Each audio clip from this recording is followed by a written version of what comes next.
Chilly Sunday. Uh, what we talk about today is be kind of general. Uh,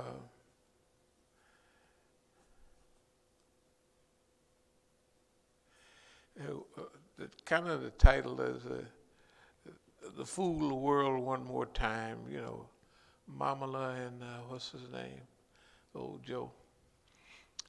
This is a unique time. Now, this time that we're living in, we didn't talked about this period several times. Does anybody have a Kleenex napkin or anything? That's okay. I'll just use one of my beloved gloves. That'll take care of everything. No, that's fine. Okay, anyway.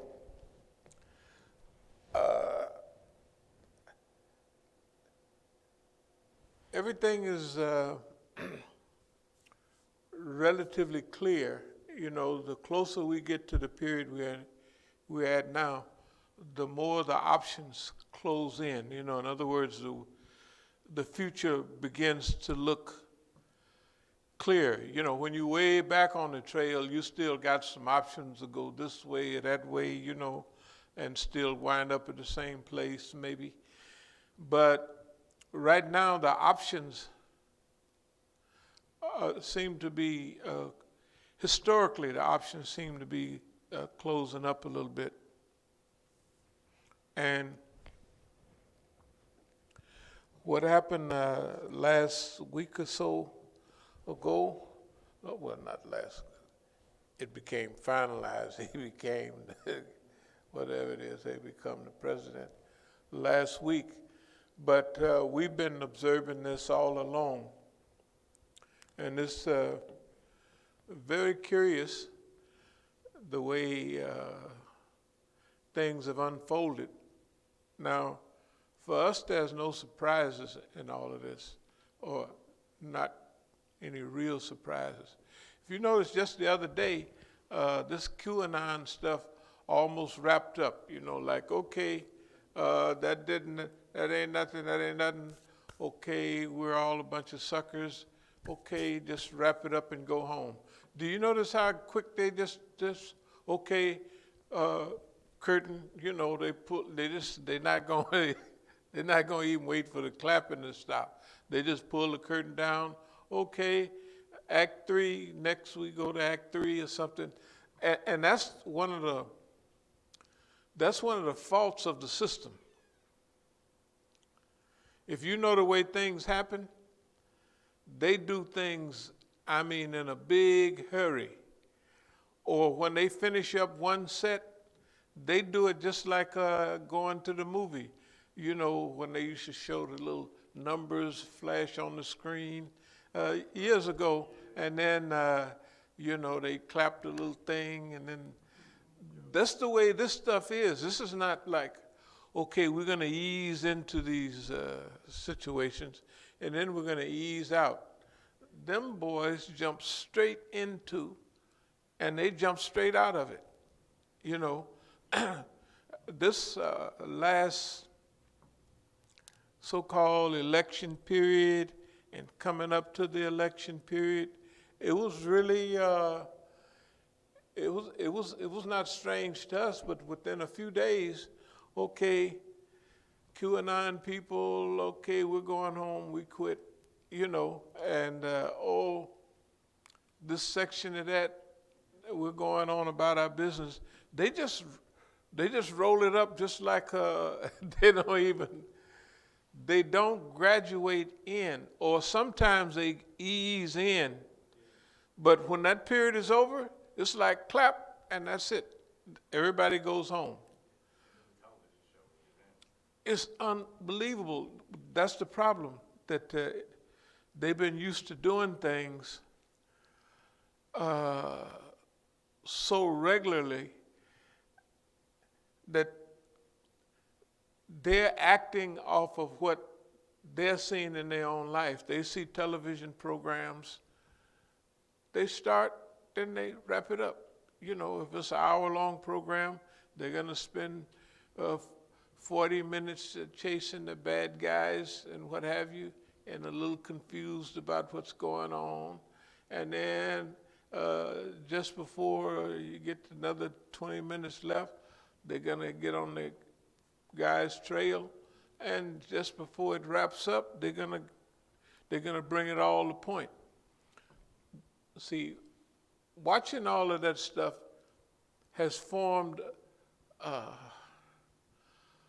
subliminal custom. They have now formed,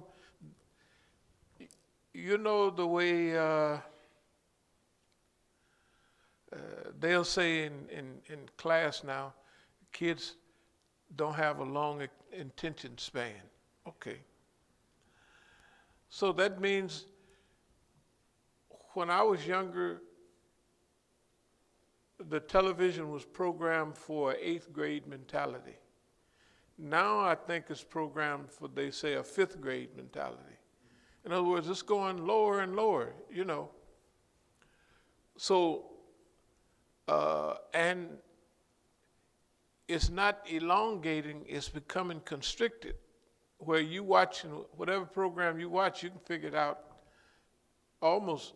Well, if it's a regular serial program, you already know the bad guys are going to eventually go to jail and lose, you know, if it's an old cop program.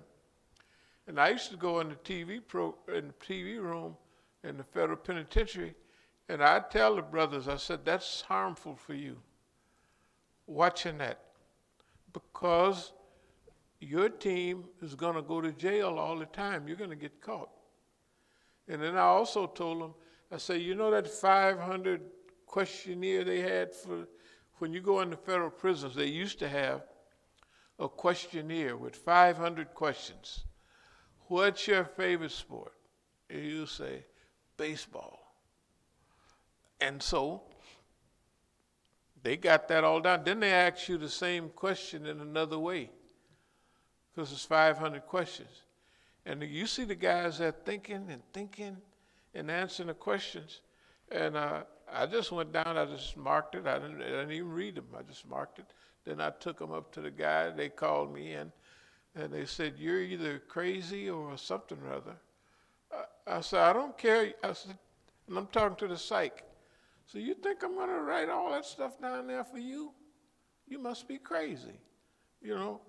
And they couldn't do nothing about it. I mean, you know, but everybody was really thinking. And I remember one guy, I'm in Leavenworth. In those days, that was one of the toughest prisons in the federal penitentiaries. They call it, when they sent me from McNeil Island, up in the state of Washington, over to Leavenworth, they say, you're going to the end of the world. Well, in those days, Leavenworth was not like McNeil Island. McNeil Island, you could go up on the bleachers and you could see the water, you know, and water has a calming effect. And then at certain times, it's in Puget Sound, you see the whales migrating, you know, and then all around it is either water or a bridge over there. It was up in Steilacoom, Washington. So McNeil Island, you could sit on the bleachers at the top of the bleachers and you could watch the whales go by. And when you looked out of your cell, you know what I mean, up there, you could see houses, trees, you know, a lot of stuff. But in Leavenworth, you couldn't see none of it. It was an old-time penitentiary, you know, with walls and all that. And technically it was depressing, because if you used to getting up, sitting on the bleachers, and you can see that beautiful scenery, boats going by, you know, it relieves a lot. Plus water has a very soothing and calming effect, you know, on people, just in general. That's why everybody want to live next to the water. Well, it's just like a penitentiary out on the water. So anyway, they give us this test, 500 questions. And I say, I'm not going to answer. And they ask you, what's your favorite sport? And so you say baseball. They said, well, if you wasn't playing baseball or watching baseball, what would you do? Oh, and they thinking about it. Well, I'd be, man, football. I'd do football or soccer, or I like going to the movies. Anything, whatever that's fine. They just want you to put it down. These guys were putting down they were really thinking about themselves and how they relate to the environment. So one day, one of the white boys, he did a good job. Boy, when at the shoe shop, he put himself in the middle of those the shoes, and the train would come in, and they'd search everything, and then the train would pull the shoes out of the. So on his thing, he had put, and he didn't broke out of Leavenworth, the federal penitentiary, Leavenworth. Gun towers everywhere, old dungeon-looking penitentiary, Not these Leavenworth is old. It's the first federal penitentiary I think they had in the U.S.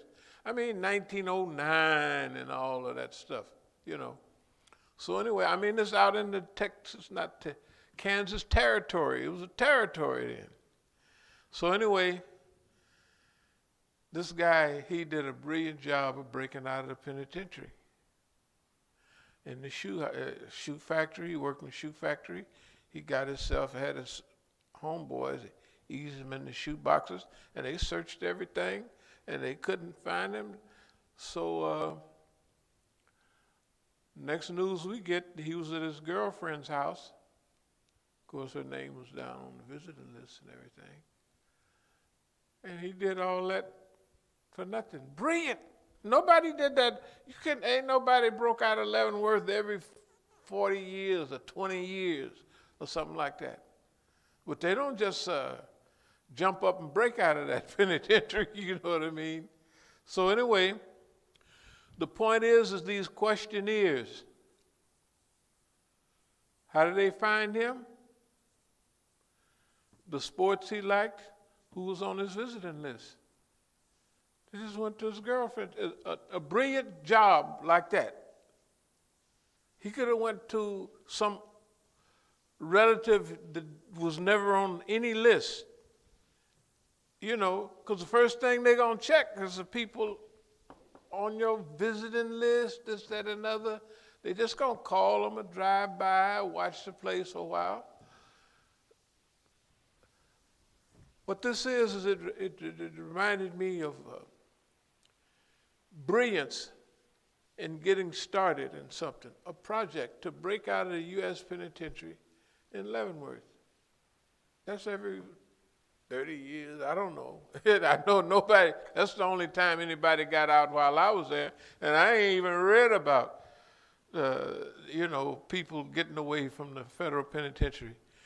The last time I heard was the one about Alcatraz in '63.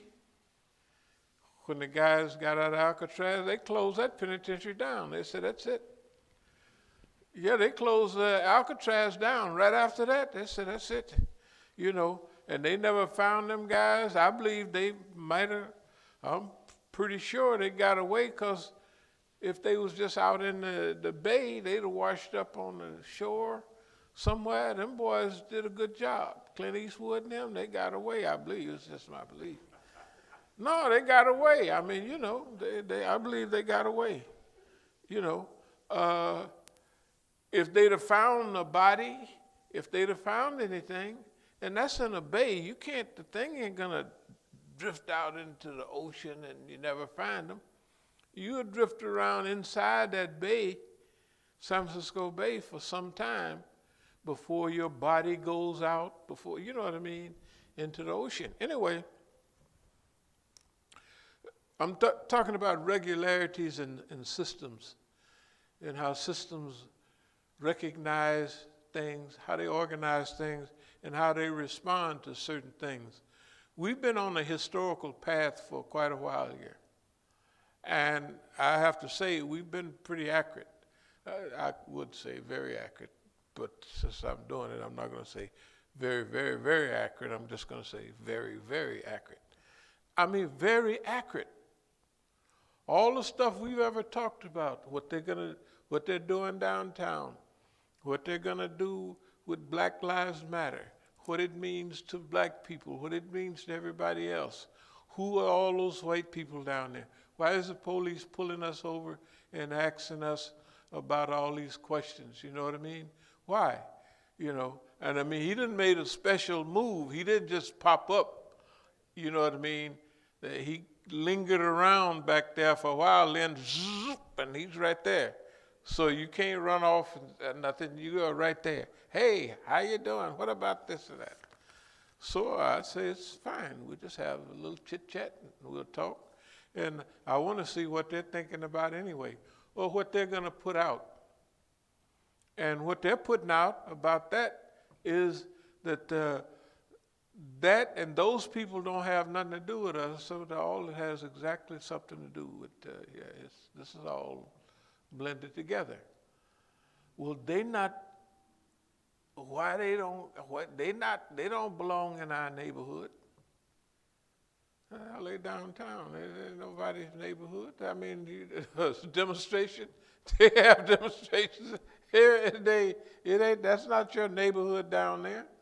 That's the government's neighborhood. The White House is down there. The government buildings is all down there, right? There's big big markets, clothing stores, and office buildings. I said, K Street ain't but 2-3 blocks away. I said, that's they down there. It ain't none of us, like technically downtown. I mean, you can go a few blocks this way or that way, and there's 2 or 3 of us, but generally, that's business.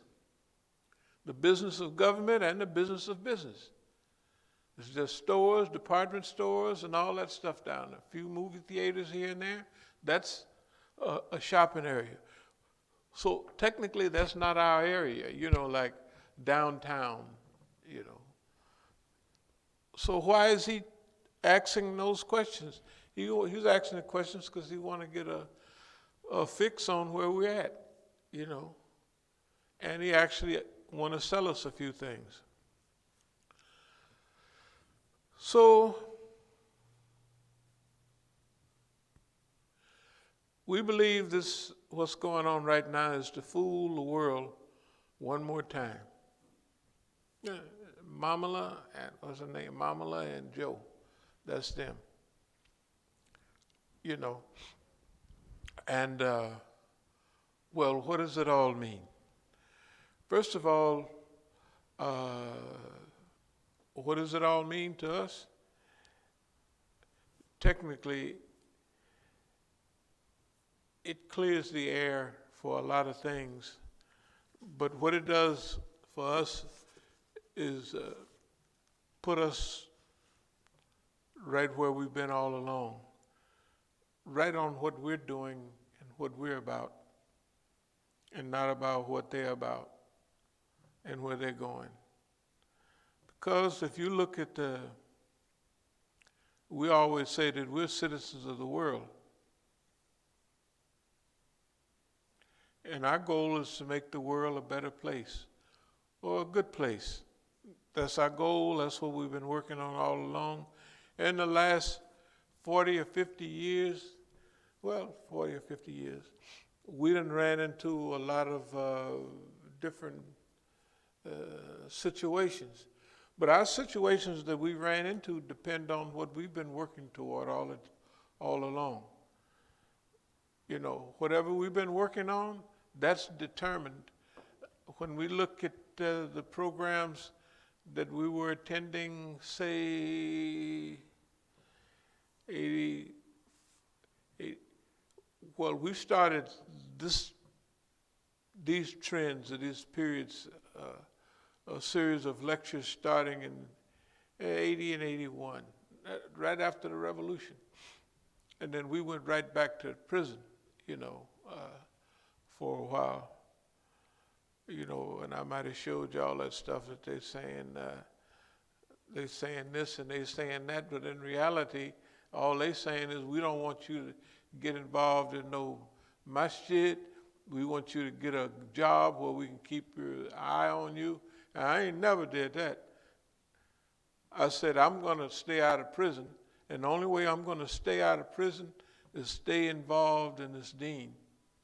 You know, because by then, what I used prison for was a study period. I mean, a lot of the khutbahs I do right now, I got the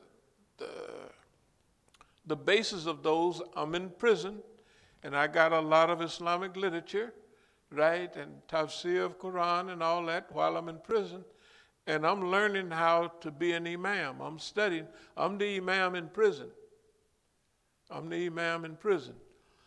So when I was out back in the 70s, I was not the imam. I was working with the brothers. But when I'm in prison, I'm the imam. I'm studying because I know when I come out of this prison, I'm not going back to the type of stuff that when I get out of the prison, I go to the masjid there in Oakland. Instead of getting help from everybody want me to help them get started in Jahiliyyah. And I'm saying, no, man, I'm trying to do right. I didn't come to the masjid. I mean, it was hilarious. The imam at that time, it happened, and assistant imam. The assistant imam is still there. He lost all the property. And I told him, I said, look, when I came in, I said, yeah, I'd like to do this such and such. And everything I did, they needed to paint the masjid, So that time, money was more better. So I just donated. How much y'all need to paint the masjid? $400. It was $500, And everybody, the minister, the deputy ministers, all of them was trying to, get up next to me and get me involved in stuff that I was, had left. And they wanted me in on any level just to help on a little.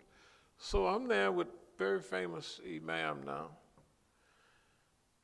And it was one of them lucky supermarkets. He says, see that girl over there, that girl, she's on my team. And I need to get such and such and such. I said, that's a dope fiend B, I said, that's a dope fiend B there. And I was telling him, I said, she got more game than you. Not only is she older than you, but she been doing that for a long time. I know that lady. And in those days, he was a nice looking young guy. Now she want to help me. I said, all she know is, here's a young guy, got some potential. I'm gonna pimp him. That's all she's, excuse my language. She was a dope fiend B, heroin, in fact. And she was not going to help him. He's a pretty boy at that time. He thought he was a handsome guy. Yeah, she gonna help me. I said, man. So this is what I'm going through all the time at the masjid.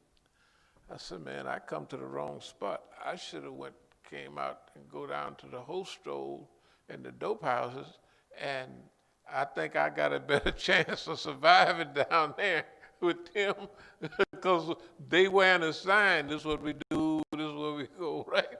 And the people here, they got a sign that said, we the believers, we the this, and everybody, I mean, the whole crew, because I was kind of famous at that time.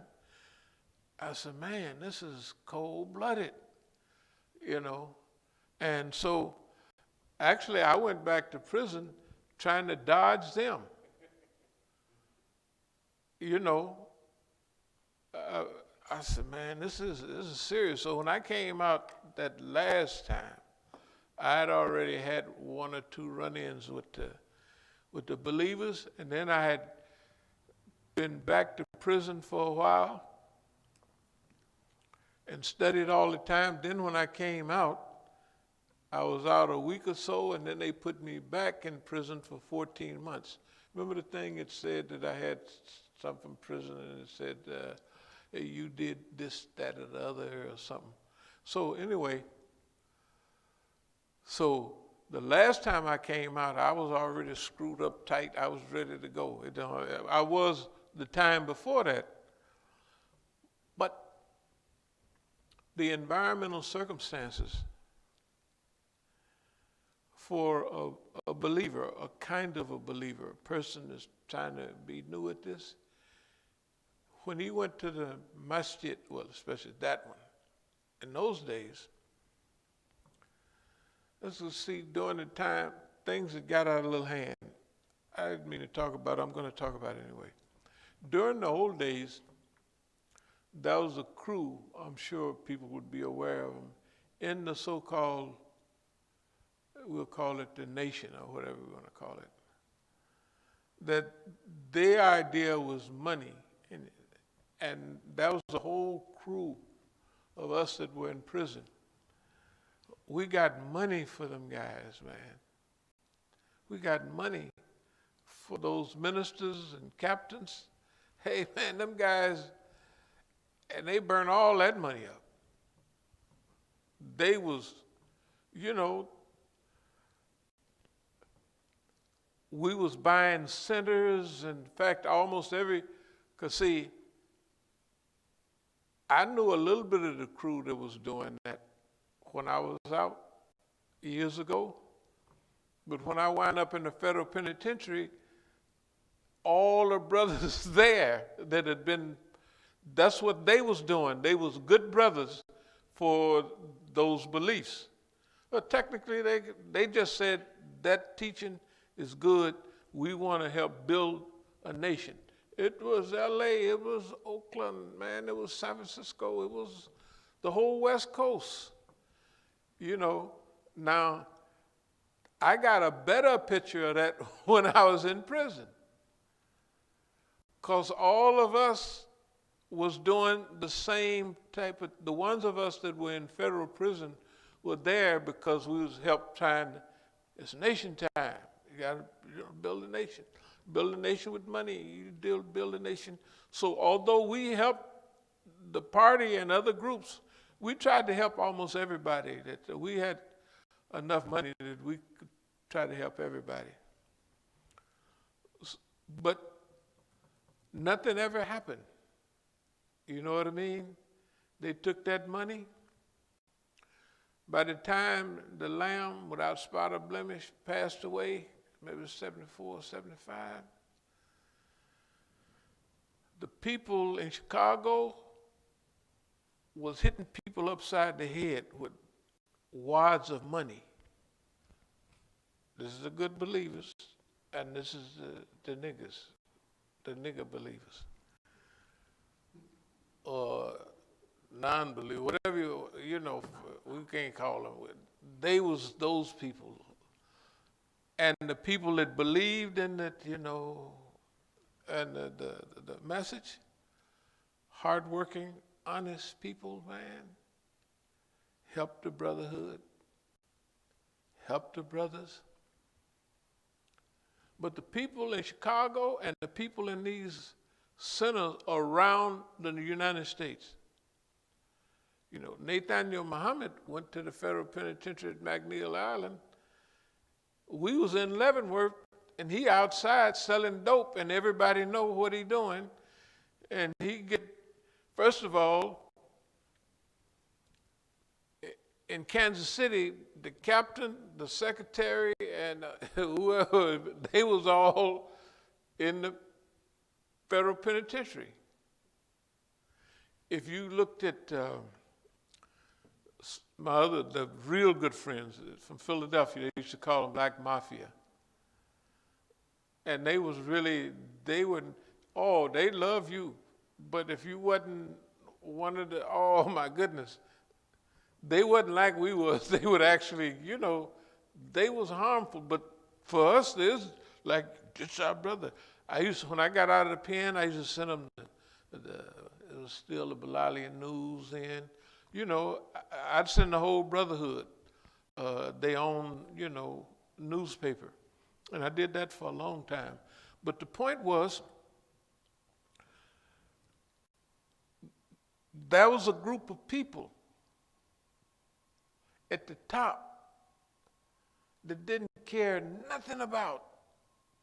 It was worse than when Malcolm was there. Remember when Malcolm was saying, this, that, no hustle, hey man, by the time, that was in the 60s and the late 50s, imagine by the time the mid and late 60s rolled around. That's why people that wanted to do something had to go out of the Nation of Islam. Like zebras. Y'all ever heard of zebras? The zebra killings in San Francisco, look up zebra killings in San Francisco, 1965, something like that, 66, 67, 68. And anyway, all of the things that was happening was not because the government was bothering us. The government was bothering us, but everybody would know that if you talking that kind of talk, after just passing through the 60s, right, that you're going to be, what does it say about the zebras, zebra killings? The zebra murders were a string of racially motivated murders and related attacks committed by a small group of black Muslim serial killers in San Francisco, California, 1973 to 1974. Right, yeah. The zebras? Yeah, zebras are, well, you saw some of the results of it in, what was Clint Eastwood movies during those times, the Zodiac, that type of stuff. That was kind of motivated off of that. No, the Zodiac was it was a lot of stuff being taken off of certain things that was happening. But back in those days, that was a mixture of realness and a mixture of phoniness, kind of mixed together. Okay, now it ain't everything is either just real or it's phony. And most of the stuff, the believers, if you go down to certain places and the pioneers are there, they're real. It ain't no whole lot of dope dealers running in and out of, by now, But in those days, you had mixtures. When they said it's nation time, there's a group of people that believe it's nation time. And they getting big, and they're not stingy. They're not stingy. That if you wanted to see a group of criminals, it would be higher level in the Nation of Islam. Well, maybe I should say that. In those types of groups. No, they were thieves. The money that they got from us, unbelievable. When they said build a nation, you could have built it. Because now I knew what I was doing. And a couple of other brothers was doing. But when I got in the federal penitentiary, the whole fruit was there from the street based on this type of activity. Yeah, I used to hook up such and such and such. And I mean, we're all there together. We're discussing, y'all gave so-and-so such and such. Yeah, then they got this month, then they lost it, then they did. And so we were and on this side, it was the same story, especially Philadelphia and other places. The Black Mafia from Philadelphia. Y'all read the names of those people and see who the Black Mafia was. You might be able to read Black Mafia, Philadelphia. Shoot. You'll see the names, so-and-so X, so-and-so this, so-and-so. That's who the Black Mafia was. Okay, whatever we was for black people. Now me, I was different from the other brothers because we never, can you imagine all that money and all that power and you never even beat up nobody? That's unbelievable. How are you gonna run that type of operation? And you never even slap nobody around. That is more unbelievable than anything. That right there. And what's so serious about it, everybody knows that. That we had all the power in the whole region and only exercise it to do good for people. That ain't normal. But that's the basis of the teaching. You gotta love black people, you gotta do that. Actually, that's exactly what we was doing. Because maybe nobody else was, but there was a crew that had mixtures of that they did good to build this nation time, building the nation. And then certain things just came into vogue at that time, and we just picked it up and ran with it. Shoot, okay. I didn't want to go off on that little thing, but we missed that period. That period went by, the people were not ready. The environment was not favorable for it. This environment, this period, the environmental circumstances are more amenable, and we ourselves have evolved. And those people who travel in the same direction have evolved. When I say that, that means they've evolved a little bit. If they had to make a decision whether I get 10 kilos here and make $1 zillion, would I do it or would I not? For me, it's no question. But there's people right now that they would have to struggle with that question, because they would think, I know how to flip this. It ain't nothing in there that's going to put me under. People going to use whatever they use anyway, right? So there's a group of people that would go ahead and do it. They're still part of evolution. They're still evolving. Remember, they used to just do it all the time for nothing. Now they got an ideology that they won't do it because it's haram. But I won't do it because it's a haram unless it get up so high. Then we got to have a discussion, about halal and haram and the purpose. And they'll come up with all kind of stuff. They do it every week. They're going to get it anyway, you know what I mean? And then what we're going to give them, it ain't going to be mixed up with nothing. They're going to have their eyes going crazy or nothing. So we're going to give them a good product, and stuff like that. And that'll actually say that, so the niggas will find out how to fix it up. Huh? Hey, man. Yeah, marijuana, man. Shoot, it can grow up out of the ground. You got to water it, stuff like that. That's natural. I said, heroin is natural too. You water it, you grow up out of the ground. Heroin. Everything else is belladonna. That poison. That's natural too. But anyway, let me get back on track.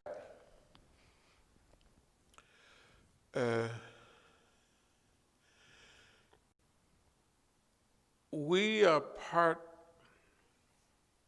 of a not so well-known group that at this time that we're rising to the occasion of our time. We always rose to the occasion of our time. Those things that happened in the past were evolutionary because, We wanted to do good, and it's evolutionary. Others are in that evolutionary process too. In their own, everybody is not at 78%. Some is 50-50. Some even 40 and 30. You know what I mean? But they headed in the right direction. So at this period, we're facing something that we've expected and hoped for a long time. And the best way I can put it, all during the period we've been here, we have been talking about the stages that we're in and how to evolve in those stages that we're in. And this is clear because whether it was Black Lives Matter demonstrations and their purpose, we stated our purpose when we were down there. We're here to kind of educate you a little bit. If you want a little education, fine. But we're here to observe. We don't expect nothing to happen but 1, 2, 3, and those things happen. Everything we expected to happen, it all happened like clockwork. So we didn't expect that this thing is going to catch fire and it's going to change the world. No, we didn't expect that at all. In fact, if it did happen, it's like the boss man had built all these fire lanes to keep the thing contained, and the thing jumped over the line. That's the only way anything good would have came out of, what I mean is good for the people, would have came out of all of those hundreds of thousands of people talking about Black Lives Matter. And look how fast the stuff come and go. You gotta look at, in the last few months, it's been several cycles of things coming, zoop, and going. We're the only ones that stay focused. I want you to remind you that well, that's what it looks like. It looks like that we stay focused on what we're doing and that we do some pre-planning. And not only pre-planning, but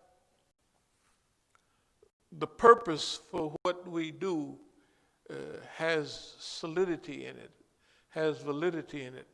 It's a real reason that we're doing what we're doing. And it feels like now, this is a time when a lot of the transformation and evolution, inshallah, is going to take place. In fact, what we're doing now is we're just going to initiate what we can.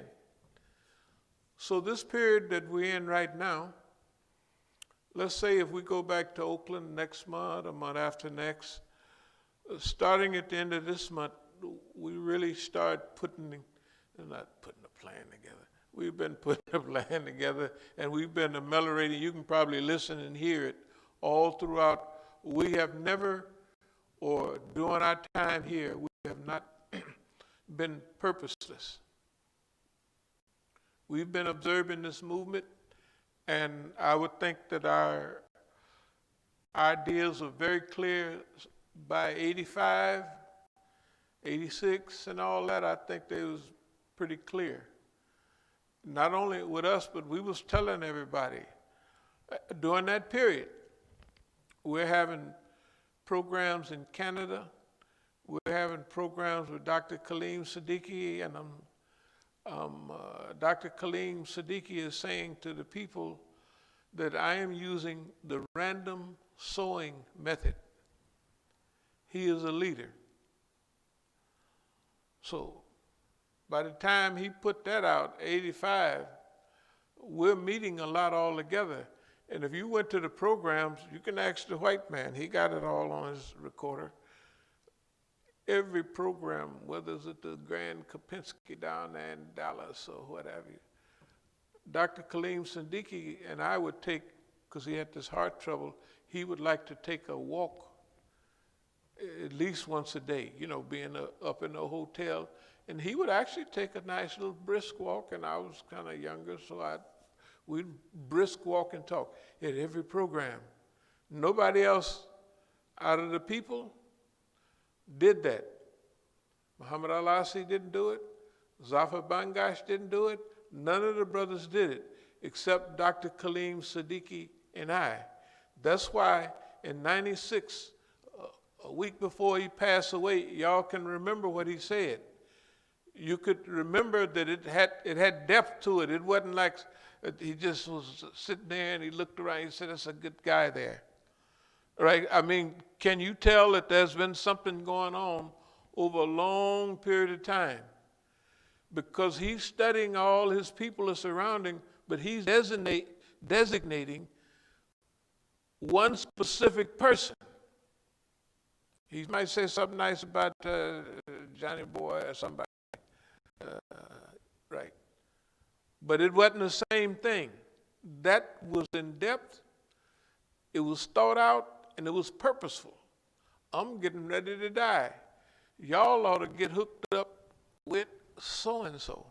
Does it seem like that's what he was saying? That's exactly what he was saying. That's because up until that time, I put it like this, everybody else was in that for some reason. But none of them were in there for the reason that Dr. Kaleem Siddiqui and I was. And it didn't take him no time to pick it up. You know what I mean? And we were friends. You could tell that there was something there different than what he was relating to everybody else. This guy got the dream, man. He's got the thing. And everything else will fall into place. Don't worry about it. That's exactly what he was telling them people. That's exactly what he told them. That's exactly what he meant. He said it before that program, and he was saying it after. And it made all them people act funny. When I started coming back to South Africa after that, the next time I come, you would think they would be ringing bells and stuff. They was up to something. They were all up to something. That means that they were on a different team than Dr. Kaleem Siddiqui and I were. They were just on a different team. Okay. Because he didn't mention nobody else that got the picture. He didn't mention, this guy talks nice about Quran and all that. But, he didn't talk about him like, this is a good leader for you. If you want to get good guidance, just think about it. There he is right there. He's way smarter than any of y'all think. This guy, this nigga here got good sense. He's got good sense. It's clear. He got good sense. And he's got the ethics. They was talking about Mutaki leadership. He's got the ethics, right? You could hear it. He's got the ethics the whole show. You looking for somebody to float in on a carpet, he just walked in right there. Shoes shining, everything. There he is right there. That's what he was saying. And what happened? Right after that, everything, for me going to South Africa, it was always something up there. They couldn't do nothing when Dr. Kaleem Siddiqui was alive because it would come out a little bit. When he passed away, that whole thing got funny. That's when I started. I said, well, hold it now. Now we're in a different stage now. I'm by myself, and I know it. You can be by yourself and don't know it, or you can. I knew that I was by myself, and I knew that everybody that was in the front seat, that they played a part in dismantling.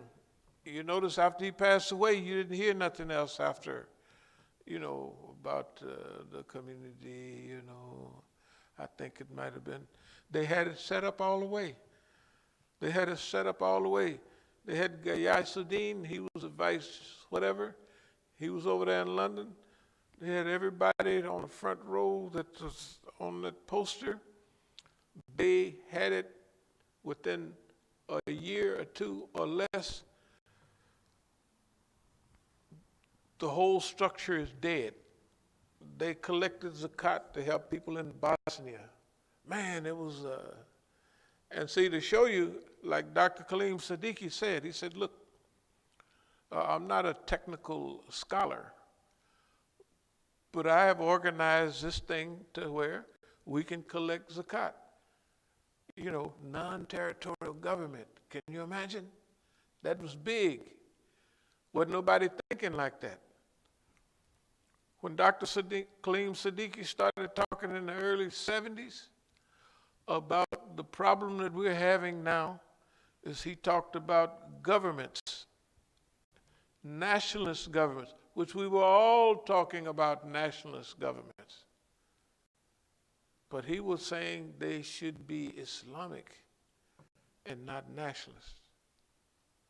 So he evolved, he jumped right, this is the early 70s, he jumped right on what was right because he had a head start on us, you know what I mean? But he was paying attention who's catching up. So I asked a couple of questions in 85, I said, on your random sowing method, you know, random sowing method means I'm going to put out information where I can. Whoever picks it up runs with it. Random sowing method. So I asked him about, in fact, it was down in Texas. I remember the program just like it was yesterday. And the answers that he gave, because when I heard it, I thought it said the mutual sowing method. He said, no, random sowing method. I am randomly spreading seeds, the truth, around in a random method. Whoever picks it up and runs with it, they got it, right? But I'm not going to stay there and water it. It has to be self-watered, or maybe if you water it yourself a little bit, might get a little roots, you know. But that was the system that he was using 84, 85. Within 6 or 7 years, he had developed enough people. By 92, that's when they started the Islamic Parliament in Great Britain, Majlis Ashura Islamiyya fi Britannica. So they inaugurated, they got it rolling. He had wonderful meetings, and they were really, this is a non-territorial government. That means this is a government in exile. These are people who are running their own affairs, but they don't control the government. You see what I mean? They don't control the territory, but they control their affairs. So they can certify halal meat. They can settle arguments and discussions, right, between the Muslims. All of those things. This is unique.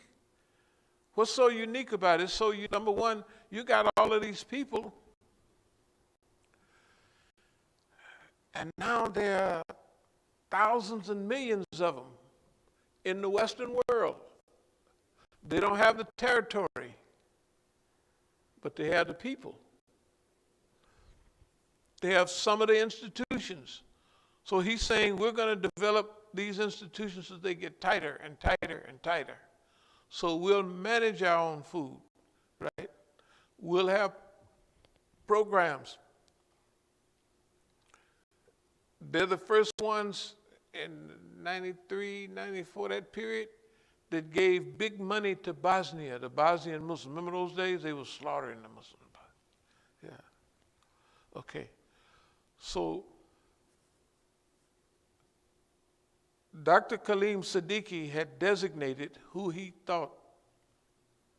He said it. It's not, you know, you'd have to be a dummy not to know who, you know. He's actually saying it. This guy right here, he'd take us all away. I'm not going to be here but another couple of days. That's basically what he's saying. Because the doctor told him, if you go to South Africa, you won't be back here. The doctor just told him, you know, and he was too old to get a heart, you know what I mean? Because they got these little guidelines, and so he said, we can't hold it long enough for you to get there. So if you go down there, he won't make it back, which wound up to be true. We don't know how much influence they had on making sure he don't get back. But I know one thing for sure. All of those brothers, Zafar Bangash, Muhammad Al-Asi, all the big shots from over there, when, I don't know if anybody ever saw, did anybody ever see any of this stuff, these visible lectures? The ones, yeah. Okay, you remember when Dr. Kaleem Siddiqui is giving a talk? Can you remember that? And he turns white, man. He rocks back and forth.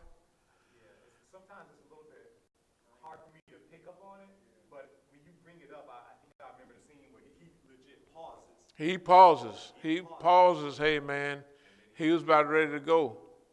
With all of that going on, those Negroes, I call them Negroes, they were going up to Botswana. He's telling everybody, I'm tired, I don't want to go. You guys can do it. No, we need you. Because he's tired. There's a sign, you just saw it on the thing, right? Right after that, we go up to Botswana. I remember perfectly because the airlines was down or something, and our friend of ours owned the Bush airline in Botswana. He has several airlines in Botswana. He's a Muslim, he's the richest guy up there. And so his brother owns the car dealers and he owns he has his own little airport, like they fly people back and forth. And so when we was at the airport and they were saying, well, we can't get no planes, so he said, just hold on. Now, Botswana and South Africa is pretty close together. It takes 4 hours to drive, so it don't take but 45 minutes to fly there. So he said, y'all just wait there. And so long, we look up and there's plane come, and we all get on the plane. But Dr. Siddiqui said, I don't feel, he was tired. And we just saw it in our programs before. So those niggas killed him. They did it on purpose. We got to have you. He didn't have to have us. He said, you guys go up there, do a little fundraisers, do everything. Everybody's already, I'm saying is that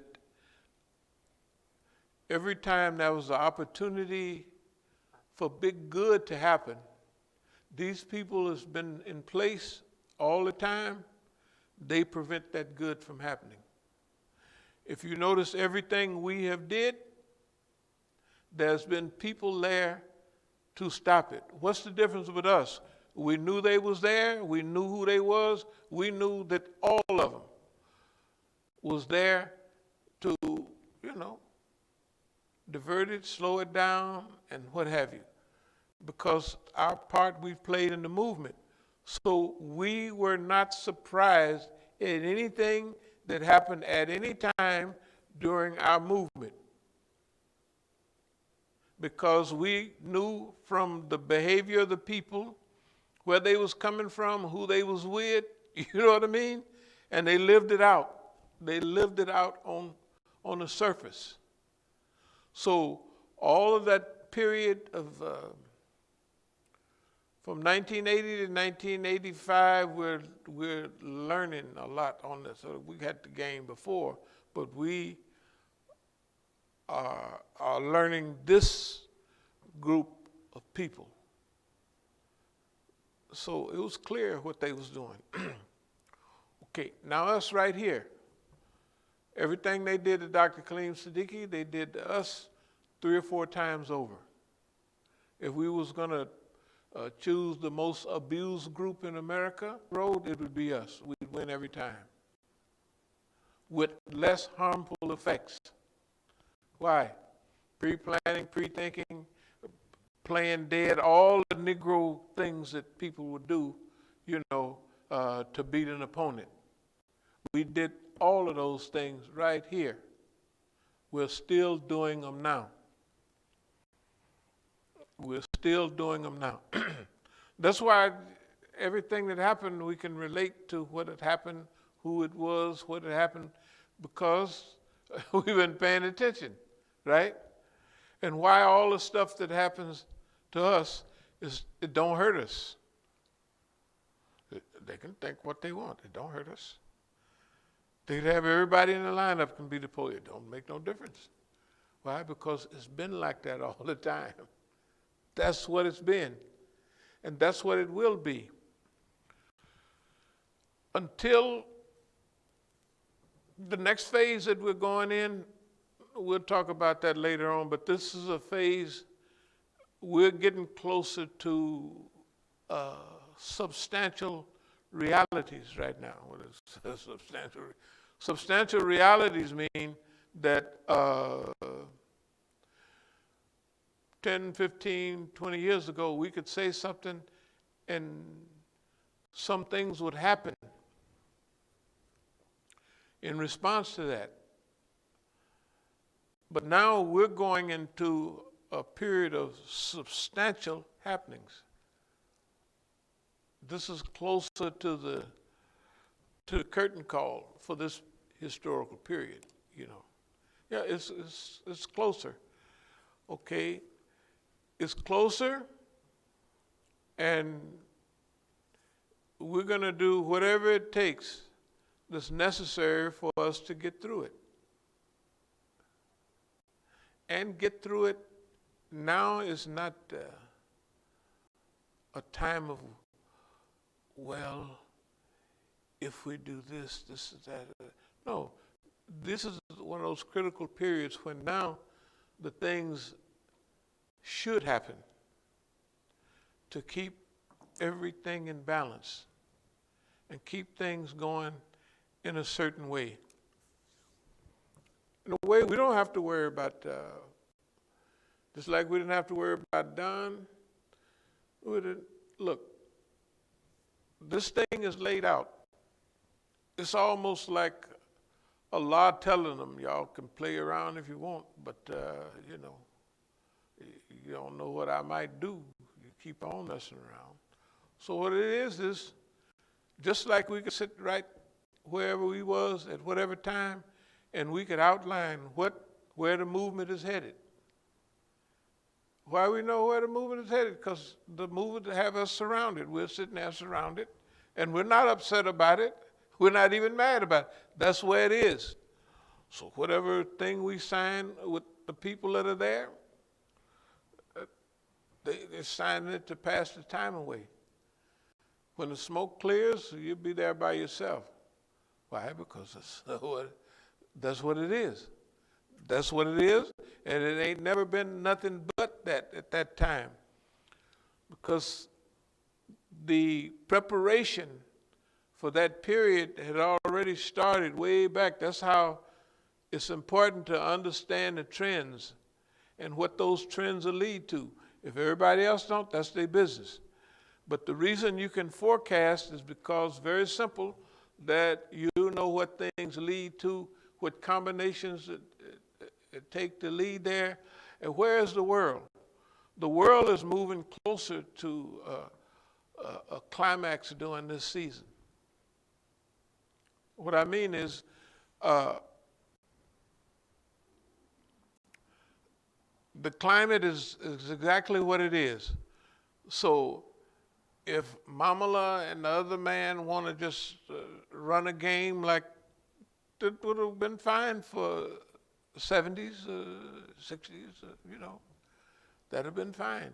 But right now, the time is up on all of that, right? You're either going to clean up the air and the water and stuff, or you're going to get past the point of no return. That's just the way it is, right? Okay, you're going to keep playing around with this nuclear, this, that, and other, and somebody going to push a button if you don't straighten it out.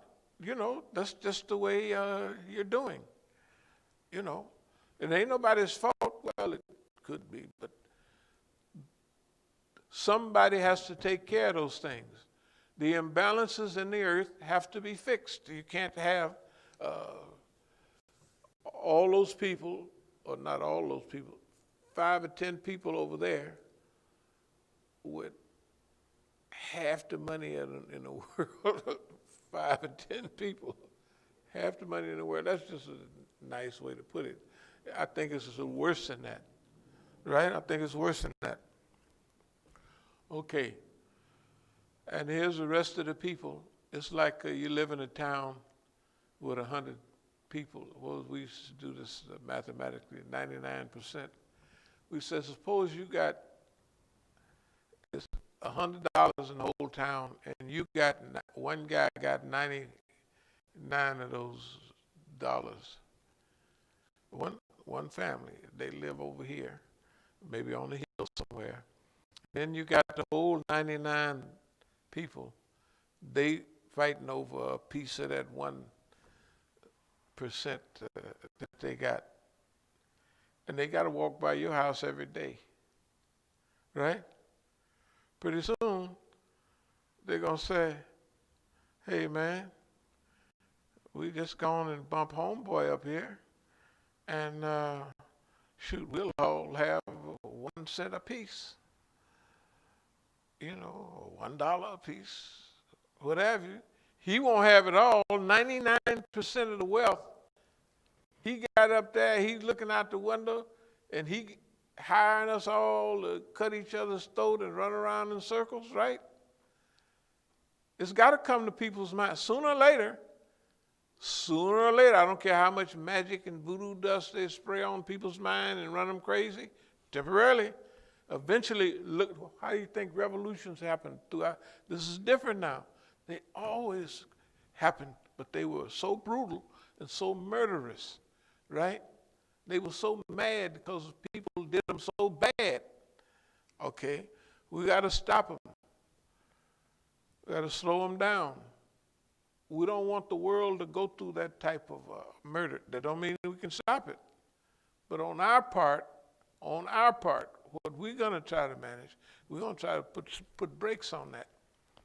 Because the more mayhem and murder and killing that goes on, the harder it is to put the society back together with love and compassion. That's what it's going to have to be. This next go round, it's going to have to be those elements.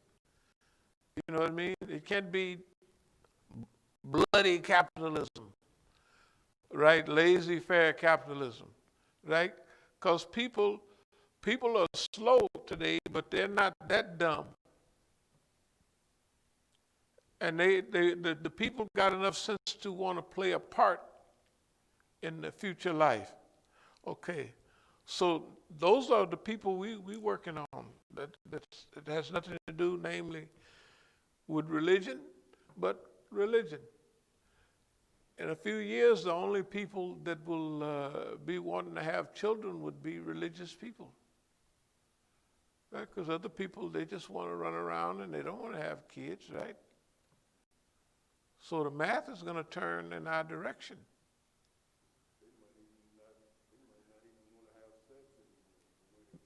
The way they're talking, it's look, the way they're talking with boys and all this new math coming out. The guy sitting up there with the tender in California. And he just, hey, I'll see you later, and that's it. He ain't moved by none of the facilities or nothing. Really not. But see, when there's a lot of overpopulation produces naturalness in people where they don't want to have. This is natural. This is Allah working here. This is not them. They mentioned it on TV. They mentioned it here. That seem like it's natural. It's happening. And it's happening with them first. Not here. We don't care nothing about the color of people. But it's happening with Euros. And a few Negroes we lose to sissyism or whatever, going, hey, collateral damage. I don't know. Of course, I wouldn't say nothing like that. But you don't have to worry. The world is in transformation. It's always in transformation. But right now, the big chunks are falling. You don't have time to fix up. You can't lie about the climate anymore. it just got, this is the East Coast, and this is almost February. And it snowed, and it did nothing. I think we might have 2 drops of snow some night. When I come here, I'm sure when you come here, I remember 1990, it was so cold in January. That was when I was going on one of them trips. And I had a hot cup of coffee, and I set it right on the car before, and then I opened the door, and forgot or something. Before I was getting ready to go on the trip, a hot cup of coffee, steaming. Look, that coffee hit that window, and it froze before it hit the panel. It froze halfway down. That was on January. No, not January. That was December, somewhere in the 20s, 1989. And then when we got back, the sun popped up, and then the flowers was all out, and then all of a sudden, April 19th, here come snow that lasted for, I don't know how long, but all the little buds on the trees was blooding. It was 80 degrees, and I was running down the woods in Virginia, and man, and after that, the weather didn't clear up till way up in June or something. And the next year, it was the same thing. We was up there on 8th Street. Remember sometime you couldn't walk up on that ice way up. And the weather was different even then. And that was just 30 years ago. The weather was different. You couldn't drive up on 8th Street like where you are. You'd have to just park somewhere or make do, and then just, you couldn't get the car up there. You couldn't get the car up there, and you couldn't do nothing. You just sit up there, and every now and then at Juma, we'd have Juma, and then we'd say we ain't had it, so I'd stay there and pray by myself. Somebody would come by it, and then it'd take an hour for them to get up them steps, because that stuff, it would snow, then it would rain, and then it would freeze all that together. You couldn't get up them little stairs, or they just couldn't. There ain't no way in the world you could get one step up, then you'd slide down, and you had to hold your hands out because you slide, you can't stop because the top of the ground, remember, the top of the ground was just ice on top of snow. And then it might go through that for several days. And sometime to go to the store, man, you had to be, and I'd be rolling up there, Sometime I'd make it. The point is, there's a difference between then and now. That's only 30 years ago. That's only in the 90s, late 80s and early 90s. That's only a few years ago. There's no reason for this is the first day it's going to snow here, and it's doggone near January. If it don't snow quickly, like say it will, it'll be too late. The whole year will be gone without snow. You used to get snow all the time. People be fighting each other because they dig out a parking space, then you come and zoop right in there. They be, nigga, get out of my space, man. I just dug all that. Right? That's the way people did. Okay. This right now is what this is up in 24. Hey, we got another week, one more week for January. The next month is February. After that is spring. So whatever it's going to do, it's going to have to hurry up and do it. I'm saying this, is that things have already changed. And this last few years have been just, for the earth, unbelievable. If we don't get in there quick enough, this thing could go beyond the point of no return. If you're on a journey, If you got to go to Europe, it's 3,000 miles away. If you go out 1,000 miles, you can turn around and come back. But if you go out 1,500 miles, there's no sense of coming back this way. It's the same distance coming back as it is keeping going, right? So it is right now, it needs somebody to intermix with this thing. If the fish is starving to death because they're eating all the stuff they see, they said, man, I'm full. But there ain't no nutrient. The fish don't know why they dying with a belly full of plastic. Even the camels is eating all them plastic bags hanging on the trees over in the desert. Man, they got a lump of plastic, like that big lump on their back. They got lumps of plastic now inside of them. Big lumps of plastic because it don't digest. Because they just, oh, look at the stuff hanging on the tree. He think it's just something. And he eat it, and he eat it, and eat it, and eat it. And what about us? It's not only the fish, it's everything. We have a certain amount of time to fix this. Let them go ahead talking out the side of their mouth. Yeah, we're going to fix everything. You better fix it. It's your last fix.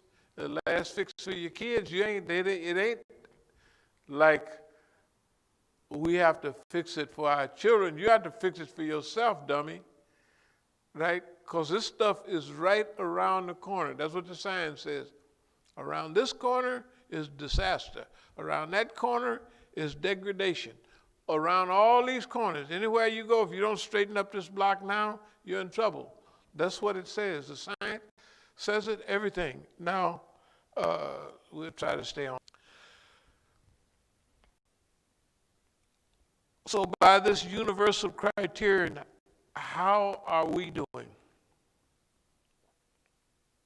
Believe it or not, we're not doing too bad. We're not doing too bad. I mean, we're not up to par, but we're not doing too bad. Number one, we got the whole government against us. That means the federal government, the state government, and the local government in Oakland. All of them are against us. At least they're acting like it, you know. They're not fixing nothing, so, you know. We can't tell that they ain't trying to get rid of us because that's what they're doing, it looks like. Well, you have to say a couple of words and get a this, that. I ain't doing nothing. They can come by, find we had to my shit.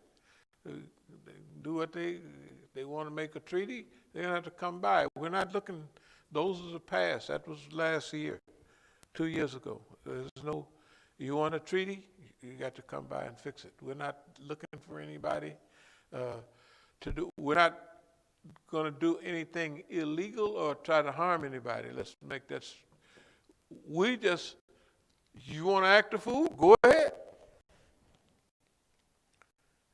You can't stop me. I'm not going to try to stop you.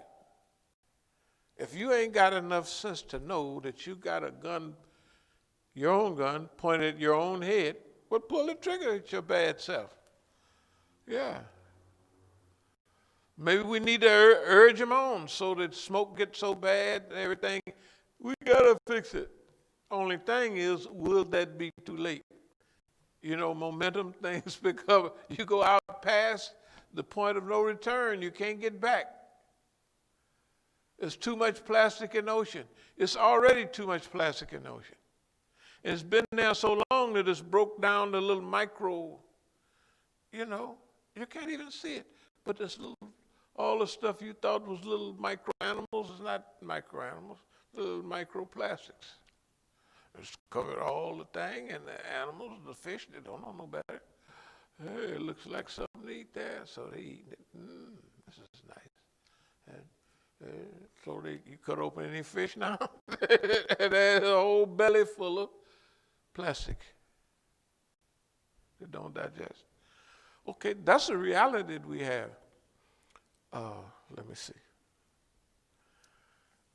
We're only responsible, we're going to try to increase our responsibility. That means we're going to try to improve the amount of good that we can do. But I'm here build my roof with nine and munker and joining the right. We're going to do almost as much as that as we can. When we get the ability to forbid the wrong, we got to do that too. But right now, it's only the ability to do good. That's all what we have. We don't have nothing else. We can't stop nobody from doing wrong. If we go try to stop somebody from doing wrong, they'll put us in jail. You can't stop nobody. You're not authority. Right? But see, again, we're hopeful. No, we're hopeful about all of this because to us it sounds like this is a new spot. This is not a new spot. Every period in history, that's what the Quran and biblical also is talking about. All those stages when everything was lost, right? Yeah. Well, we happen to believe that they had stages for then when all would be lost.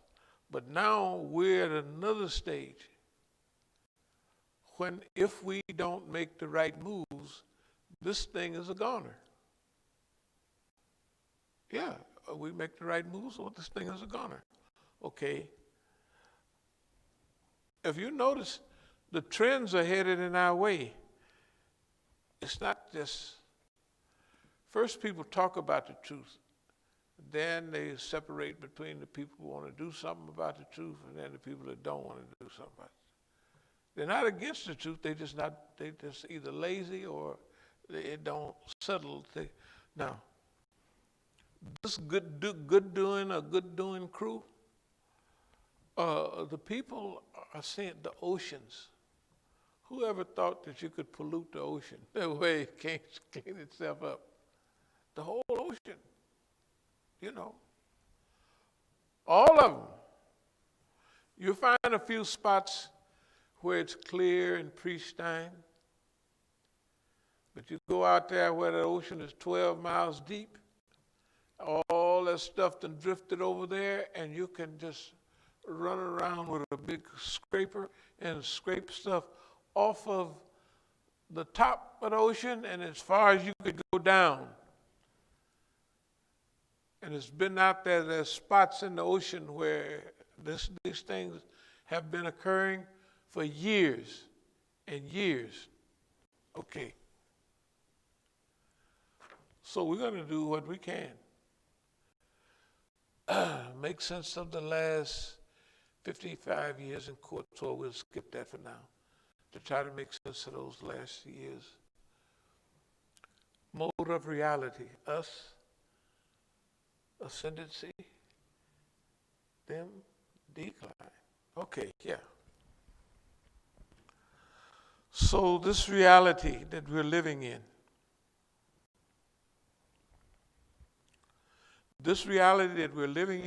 that we're perceiving,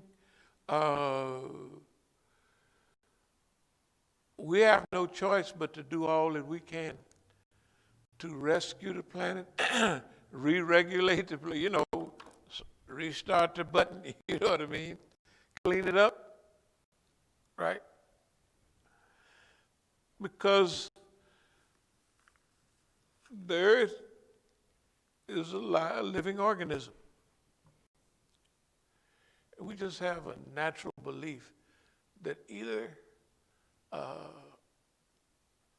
the human being going to clean this thing up,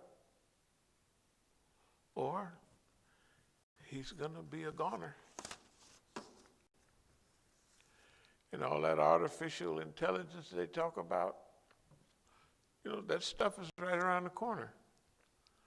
So all those are things we have to, artificial intelligence, used to take a nigga 50 years to learn anything, and now these things you can zoop, right?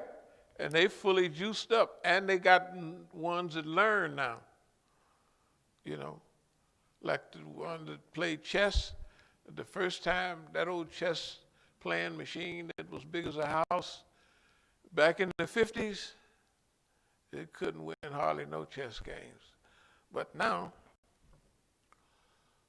the new last year, last year, they plugged this guy up and all he did was played one game of chess, he lost that. But then he did his research and he never lost the game after that. That's right now. Yeah. So that means artificial intelligence, you can program a box to have all that sense, right? And once it gets the tools and the fingers and everything, he gonna produce some of his own homeboys that they fix each other just so cause you program, oh, he can't do this, right? And you got 500 or 600 of them running around. Pretty soon they're gonna say, what's the problem? We can't fix each other. You can't fix each other. Well, you got 7,000 tons of knowledge. Let's put it all together. You got 7,000 too. You got, okay, let's kind of work on that. So they get a pretty soon. Oh, here's what they do. You play sick.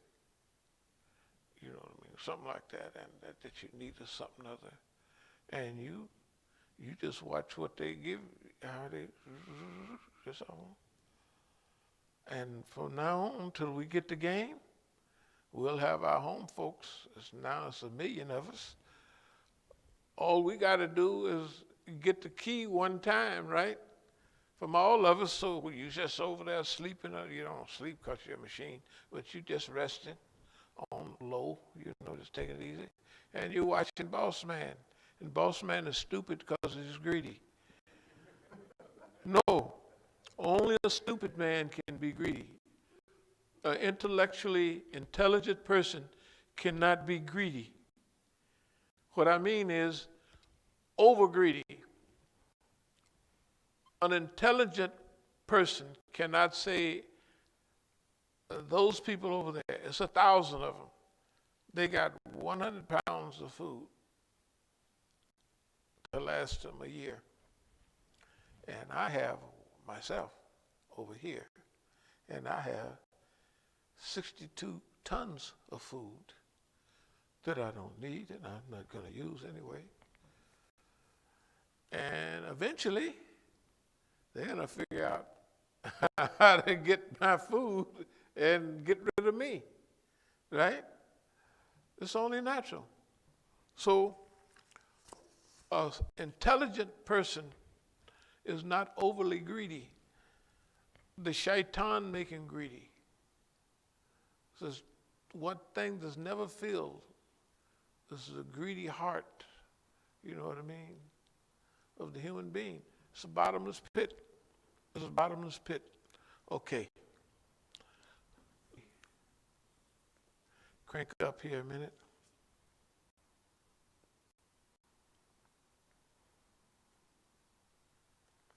Well, we talked about archives, chronicling, historicizing. We've been doing that. We have done that.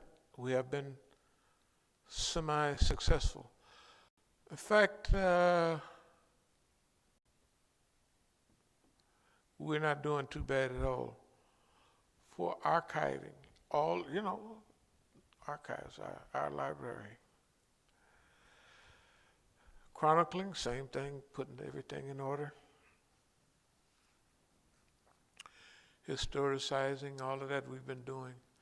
We've been consciously doing it for a good 40, 50 years. But we've been focused on it for the last 25 or 30 years. And it all comes out the same. That some kind of way we have come to the right conclusion on what we be thinking about and what we, okay. So therefore, this is the time of implementation on a higher level. we've been implementing all along, but it's on the level that we've been on. The last level that we've been on, we just kind of cruising, taking it easy, and studying our environment and ourselves to see how accurate our analysis is going to be. We ain't even been using up no whole lot of it. Now it's visible, it's clear. Fix it tomorrow, I ain't worried about it. But how much, how far, and where are we at now? And what do we have to do to get where we want ourselves and the world to be? That's reasonable. Not you got to live in my world like I want, no, but a reasonable world. If we can't figure that out, let's get it back the way it was, the way God gave it to us. Let's get it back there. And, if we can do that during our lifetime or a little past that, we will have done a good job. I want to talk about a few more things, semi-official change, focus, dismemberment, we'll talk about that later.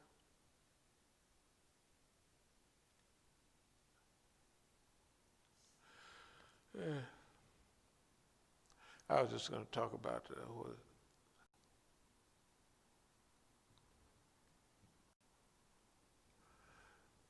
I was going to mention even, who was this? Jackie Kennedy, the poor lady. But Jackie Kennedy, when this is going to have something to do with it. Remember when you see the pictures of the bullet hitting her husband and he flopping forward, then the bullet come back and hit him and knocks him back again? And when that happened, that girl jumped up and was headed out of that car. She said, whatever this is, now this is all within a split second. You see the Secret Service had to push her back.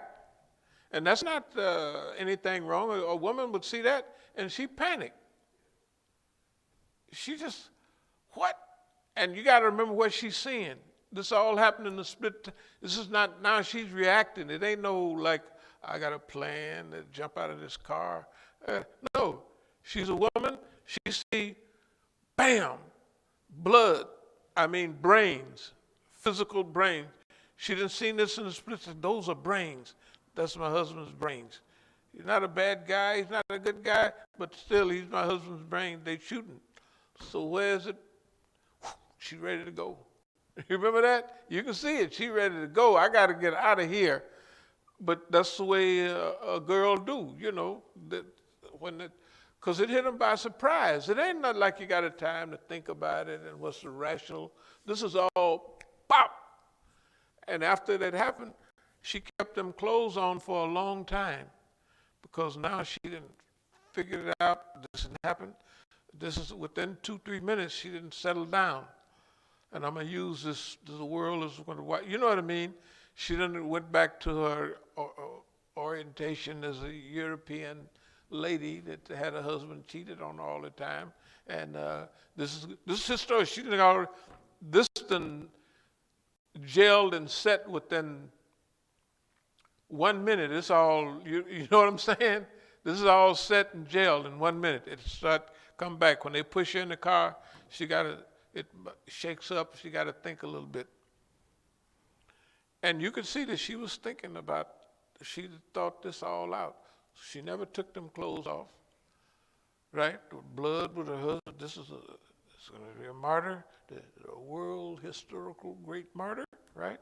I'm going to wear those bloody clothes, right? I'm not taking these off, right? Till she wore them things that they flew back here and drove back to the White House, right? She probably hung them up so they won't, you never know. But the point I'm making is, there's a few things that happen in all of our lives that we can see. This is a historical spot. That's what's happening with us. That's what's happening with us. Anybody don't see it, I don't know there's no other way to bring it. So that's what I would ask everybody to think about is this period in which we live, and it's sitting right in front of us. Which part do we want to play? You know, do we want to be on Boss Man's team? Then just add up how Boss Man been acting since your time. You know, how many good decisions he make? He's a nice guy. Just add it up. Choose what side you want to be on. Just make a nice choice. You want to be on, you know. Because that choice, it's one of those choices that have to be made. Because now this is a time of conscious, focused behavior. For us, we didn't heard enough to know what we're supposed to do right now. This my opinion is that we know what we should be doing. Right now, we already know. We don't need to take a class on it or hear a little bit extra, right? I think we know. So I think that's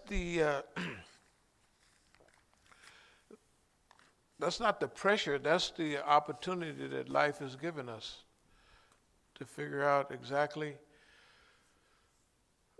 what we want to do at this time, and basically who we want to do it with. What team do we want to be on? We want to be on the rescue team, we want to be on the troublemaking team, right? Or we want to be on the dodo team. The dodo is like the dodo bird. They used to have dodo birds. They did, I'm telling you. I never seen one, but I have read that was a thing that they called a dodo bird. That's a dumb MFer. He was just dumb. That's why he ain't here no more. He's a dodo bird. And when they want to call you, we used to have a friend in another town. I don't know why they would call her, but that's her name, Dodo.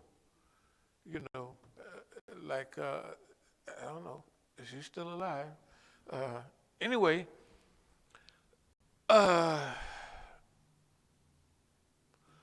what we want to do about it, we're gonna give it our best swing, you know, see what happens. If somebody go along, there's still plenty of room. In fact, there's a whole lot of room. It ain't no, it may not be. There's plenty of room.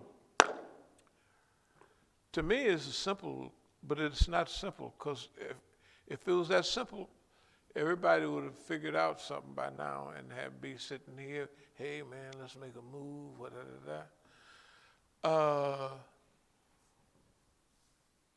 It goes back to this, I close with this, there's one righteous man in the city who will save the whole city. There's those type of hadith and, you know, parables, you know, stuff like that. So, are there any questions, any comments at all?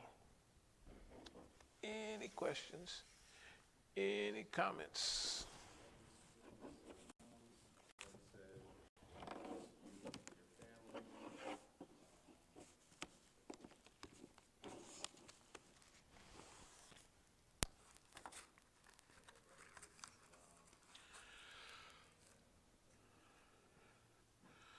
Okay, today is the 24th, right? Next week is the 1st of February, or no, not next Monday. Not this Monday, but that's the 1st, right? Okay.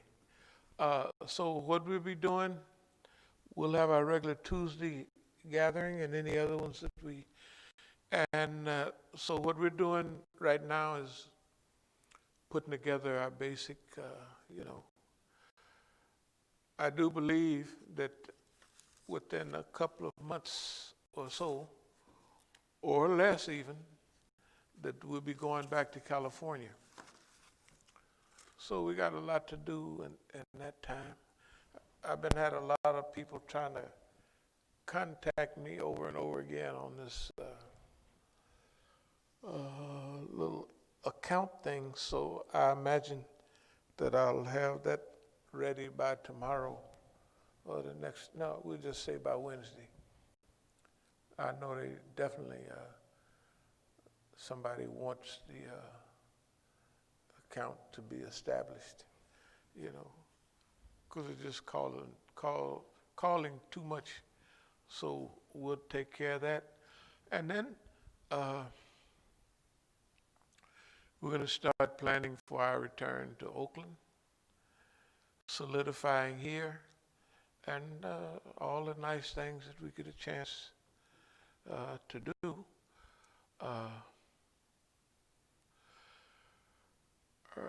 Place 4481, a few more things we should be able to get that up and rolling. Brother Tufel's place, a few more things over there. Well, it's up and rolling now, but we could figure out what we're gonna clean out, how we're gonna fix it up, and whether we're gonna do it as, yeah. So anyway, we'll be doing that stuff and getting ready to head back to California, inshallah. And see what life we can pump into the movement. Are there any other? Yeah, it was that comment I was telling you about on Friday. Someone said, first imam I ever heard addressing very important issues happening. Allah subhanahu wa ta'ala bless him. That's what he said. What he said about the Kuba. Right. Oh, okay. Alhamdulillah. Yeah.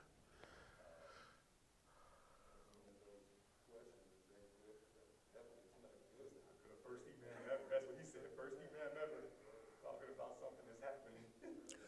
Well, I guess that's what the khutbah is supposed to be. I don't know. You know, I do not understand. No, I do. Well, anyway, it is not a mystery that the people in this day and time can get up and talk about stuff that's not, you know, it's not right out there. It's not happening in your lifetime. It's just something that's good, you know, but it's not affecting anything that's happening now, you know. And if they want to do that, that's their business. But the last thing I'd like to say is, since we do have a choice, we might as well choose the biggest thing we can think of and the nicest, the best, what's good. All that other stuff, hey, they can have it. And to follow Boss Man, anybody that follows Boss Man right now has a mental problem. Hey, got a mental problem. Something is not, they're overestimating what a job is, or overestimating Boss Man and continuity of a program that is not working. Anybody stick to Boss Man another few more weeks, the Boss Man gonna lock the door and leave all the filth right there, and you can't get out of it. Boss Man gonna lock a nigga in there with all of that filth and poison. You know, he might fix him a little place right out there with his zillions of dollars, where him and the 2 or 3 of his friends that made it can float around on an air raft or something. Other than that, everything at this earth is dying. And it ain't dying slow anymore. It's accelerating. The things that the weather we used to have here 30 years ago is going, almost gone. So the earth up to 30, 40 years ago was technically in bad shape, but it was recognizable as the earth.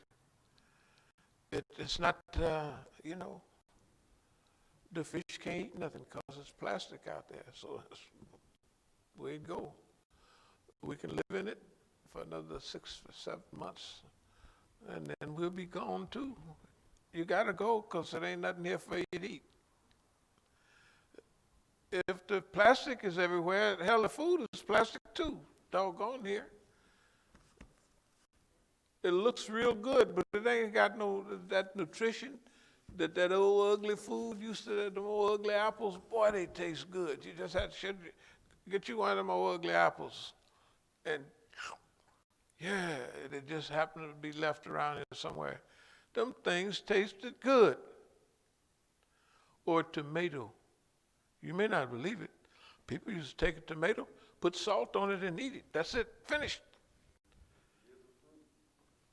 And it was good. You can't taste. You see these beautiful tomatoes? Try to taste them, boys. See if you can taste them. You can't taste them. Everything is made to look good. So they fix everything like that. Or they fix things that you can put 1,000 of them in a box and ship them across the country. Therefore, you can't have real fruit because fruit, you can't hold that much pressure, all that stuff. So they get you one that look good. Boy, don't those apples look good now? Them big old Washington apples, they look wonderful in the store. Bite into one of them boys. They don't taste like stuff used to taste. It's not the same thing. Anyway, are there any more questions or comments? Did I make things halfway? Was what I talked about semi-understandable?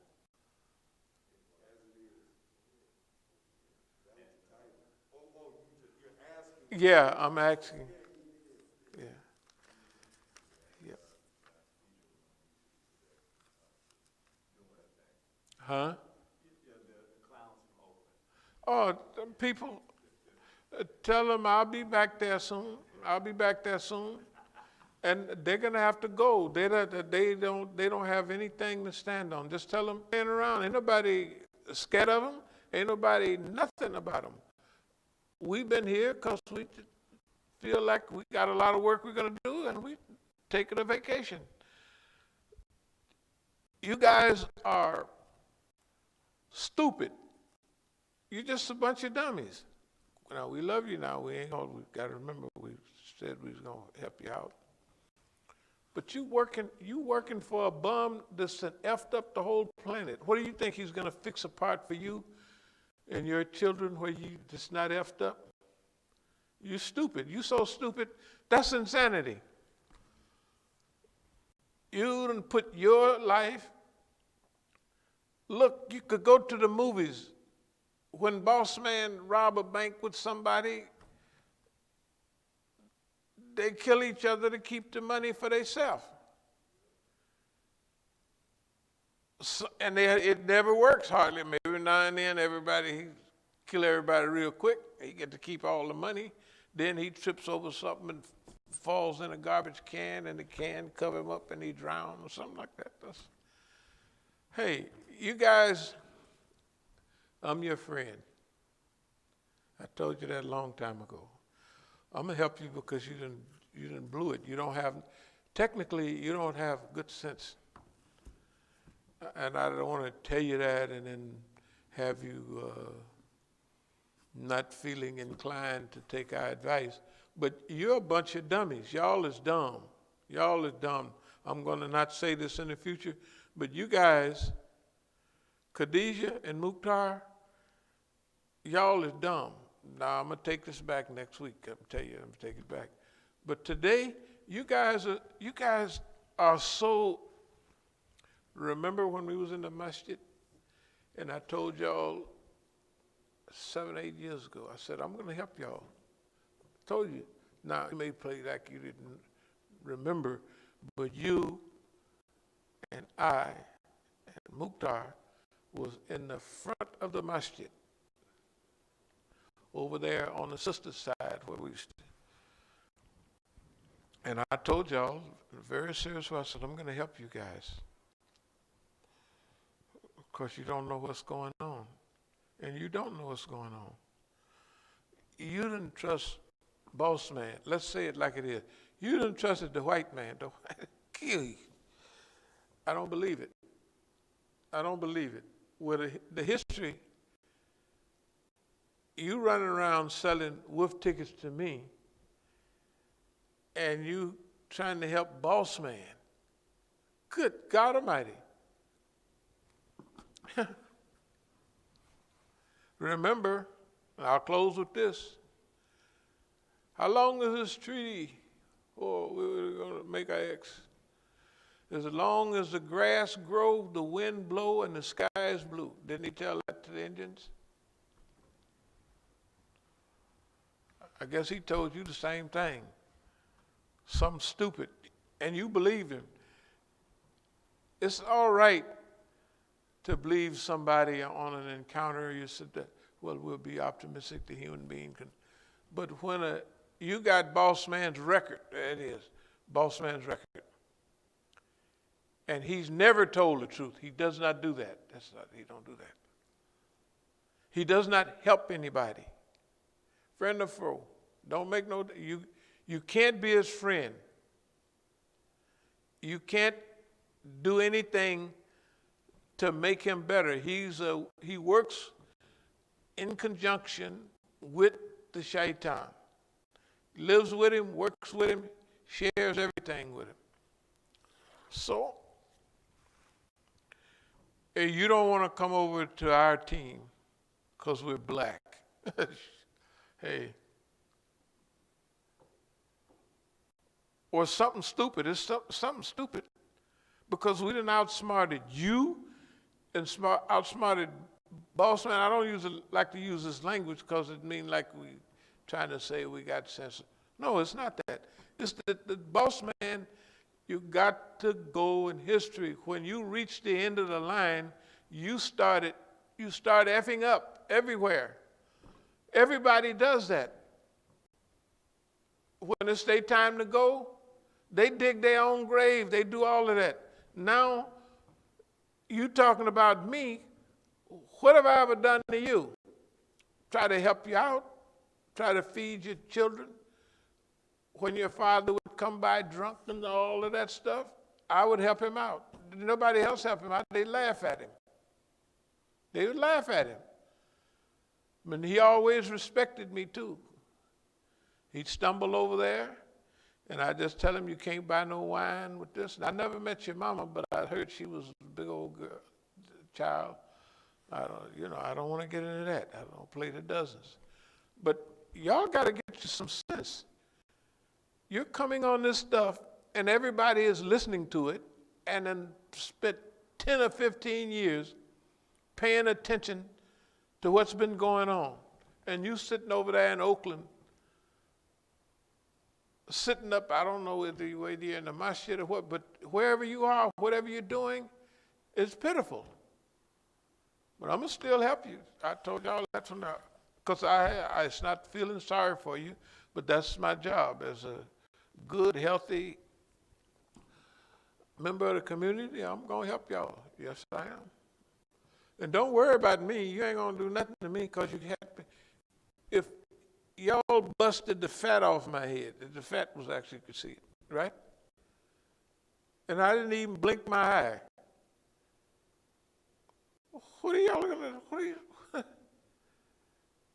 And the white man ain't did nothing. He said, oh, the poor imam was busted upside the head. No, all he did took me over to the hospital and screwed some of his counters and measures up in my brain, probably. That ain't gonna help nobody. Because if boss man do that, we gonna watch, we gotta schedule the whole thing. We gotta, this happened, that happened, da-da-da. You can't do nothing, y'all are pitiful. For you to think you can, that's what makes it even more pitiful. You and boss man, of course, if you come around, join our team, the door is always open. All you got to do is knock. You know that little heart Jesus got that he just knocking on the door. You just do that, knock on the door and come on in. Yeah, I'm telling you. Hey, tell the truth. Hey, y'all don't find it ain't nobody in the world is nice or treated y'all nice. How did we treat y'all out there? Treated you better than you. Ain't no nigga ever treated y'all like nothing. The white man ain't treated y'all like nothing. Khadijah is not visibly appealing when you look at her. Don't mean to talk about nobody, but look. And Mukhtar, you were considered the first thing people said, don't let him have no, he ain't got enough sense. That's what they said. And you proved it. You proved that y'all is dumb niggas. I don't mean to say that stuff. Y'all are not, well, I'll take it back next week. I'll just let it stand for now. No. Hey, man, y'all got to get yourself together. Anybody that's listening to this right now, you follow up Oakland, California, Imam Musa, Masjid al-Islam, Khadijah, and whatever Mukhtar's name is. And you follow all of that up. What was our relations? Did I help them? Did I give them anything? Did I share anything with them? What was their relationship with me? Did they steal something? Did they try to help Boss Man? If Boss Man then did all of that and I'm still here, something's going on. Right, tell the truth. Something is going on. If they done busted the fat off the Negro's head, real fat, that's fat sticking up. Right? And you didn't even have enough strength, and the big old girl weighed 300 pounds to have the Negro at least pass out. I ain't passed out. What's wrong with y'all? You can't hit a nigga and knock him out? With them iron rods, you can see the way they knock the skin up. How you do that? It ain't nothing wrong with me. Something went wrong with y'all. You got to get this thing straight. If you were blessed with any success, you would have had it by now. That's what I'm trying to tell you. Not only you, but all the people that's been watching this stuff.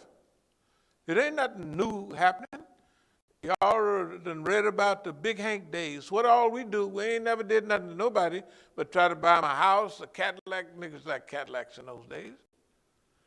You ain't never bought nobody no Cadillacs or nothing. They haven't. Asked who you, and you got my bank account. They give the niggas, them guys. One bank account just had $4,000, another one, 100,000. What did y'all do with the money? What did you buy? Who did you help? And the other place y'all sold, now, of course, we're going to get it all back. All along As-Sabiqun Boulevard from 8101 to 8121. Y'all sold all of that. And the taxes was 4,000 something, 600. So you must have got, I don't know, a million something. Of course, it's worth more than that, but where is it at?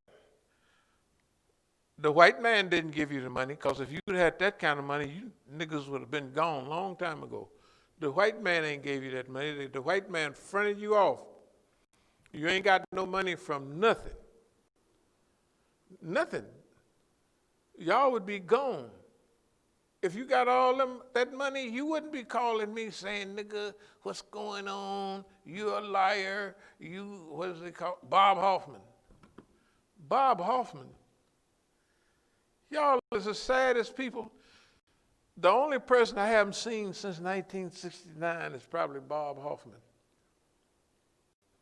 And I just saw him down there. He's a tailor, make clothes. What's so cool about that? Everybody was with me when I was down there. I'd take, the whole entourage and get the clothes. I wouldn't know if Bob Hoffman's still alive, if he died. I know he had no shop in Oakland in 40 or 50 years, right? So y'all want to get on a good team? You had a chance at first now. We're opening the door up again. We're going to write Khadijah's name on the door. Khadijah Mukhtar, Ali Mujahid. We're going to put your name on the door. Yeah, come on in, have a good time. The only time you ever had anybody care about you is when we was there. I'm not just bragging. Anybody, what are the people? The people called y'all dumb. When everybody, it ain't nobody in Oakland, nobody. None. Well, Khadijah got married when she got a baby when she was 13, and and she ain't got no sense. That's what people would say. I said, oh, she's a nice lady. Nothing wrong with her. Mukhtar came get a driver's license. Nigga can't hardly read and write. And he spent 5 years over at the university. Somebody got him in there. Abdul Malik and them, some I don't know. Couldn't get his driver's license. Now, after you tried to cut my throat, you can drive anywhere backwards. Can't you? That's pitiful. Hey, look. No, let me explain something. The life I live is wonderful. You could see I don't have no frowns on my face. With all the stuff that happened, y'all are getting older looking than I am. And y'all are still in your just youngsters. You're definitely looking ugly. What did Mom's Mabel says, it looked like you've been whooped with an ugly stick. Because I don't talk like that. But you sitting up here on now, they sent it. Yeah, on YouTube. Okay, I'm going to close with this. What the hell do y'all want anyway? What are you doing? What do you want? What are you doing? You sitting there with the masjid? If I come in the masjid, the police throw me out. There's my name on it, everything. Right? I've been to jail 8 times with the slip in my hand. Okay, if I'm in the masjid and the police come and knock on the door, if I go to the front door, I can't go back and get my money that's there. If I say, I have $10,000 right there for upcoming taxes, I can't go get them. But you can. When I come back out of jail, right, that I've been to jail for about 1 hour, long enough for you to raffle through and take everything, property, you've taken 15 sets of property, books and literature, and all the books that we have here, I bought y'all the same books out there. And I bought half the stuff we have here, at least 4 of the properties we bought with book money. And I paid for the books, and I paid for y'all books, and y'all ain't bought nothing. They had the same books we had here. I ain't never seen a dime. Did I ever ask y'all for the book money? Hey, man, where's the book money? Y'all ain't never, about money, I ain't never seen no money from you. I've given you money, but you ain't never gave me no money. What are you talking about? Somebody trying to harm you and the believers, so some would run off with the believers' money. What believers? There ain't no believers there, just you and the girl. Look, y'all got to get yourself together. For me, I ain't going nowhere till the law pull the plug, and then that's to go somewhere else. Hopefully it's better. But y'all keep acting a fool. When the plug is pulled on y'all, y'all going down the drain probably. I don't know. It ain't none of my business. But whatever, you got to straighten up. And if you can't straighten up, just go to China, Mexico, somewhere. But you better stay out of this region, or I don't say you better do nothing, because y'all will call the police and say, this right here, let's go back over that. Because they'll say, remember I said something else on one of the things? They went into court and said, the nigga said I said, we ain't gonna do nothing to you. They said I did say I was gonna do something to you. Y'all these people in the white man's court, they didn't call the police on the brother. The brother is the one that put them in a position. The brother paid their bills for 10 years at least, all of them. They never had no money before. Y'all never had nothing. If you had a car, you had an old raggedy car clunk around the corner. That's what Abdul Malik and them made sure, because Abdul Malik believed in keeping you poor. You remember when I said, well, you can do such and such. Abdul Malik didn't want you to do that because that would be putting you up too high. Abdul Malik said that. You was there. And every time I said something positive about you, he was, don't give them niggas too much. He's your hero. Nice hero you got. Huh? And you messing with me. That's the shame. It's a shame for you. It ain't no shame for me. I'm telling you, it ain't no shame for me. If you think anything that y'all have done that has an effect on me, I'm sorry. It don't have nothing but good. Because everybody will say, they'll say stuff like, how old was Imam Musa when he did that? How old was he? Oh, he was 40-something. Imam Musa was 70-something. Man, that's cold. Ain't that what the average person gonna say? How did he get away with it? Did they put him in jail? No, they didn't put him in jail. They ain't did nothing. Yeah, they ain't did nothing. They're happy about it. Now you called me the police, didn't you? Said I was this don't make sense. You can do anything to me that you want. Bank accounts, paperwork, and I have all the legal paperwork. I have all the legal paperwork. And y'all calling me the police? What are y'all? Y'all must be the oldies, something we don't know how to say. Because you can get away with you can do anything you want. You can do anything you want. And them old poor Negroes y'all have hanging around there, that's okay. Tell them it's a place to get on board too. We're going to help them too. You know why? Because we've been helping niggas all our life. And it may make you sad, but I'm sorry. Everything, you don't even know no nigga that ever bought another nigga a Cadillac. That's a Cadillac, just like a Benz. Do you know anybody that go buy you a grand 600 Mercedes now? That's the same thing them big old Cadillacs was. They cost the same. You know, big Mercedes. 2 sunroofs and stuff. We'd buy people cars like that. You never did that. You didn't like people. You wanted to keep it all for yourself. And you're poor.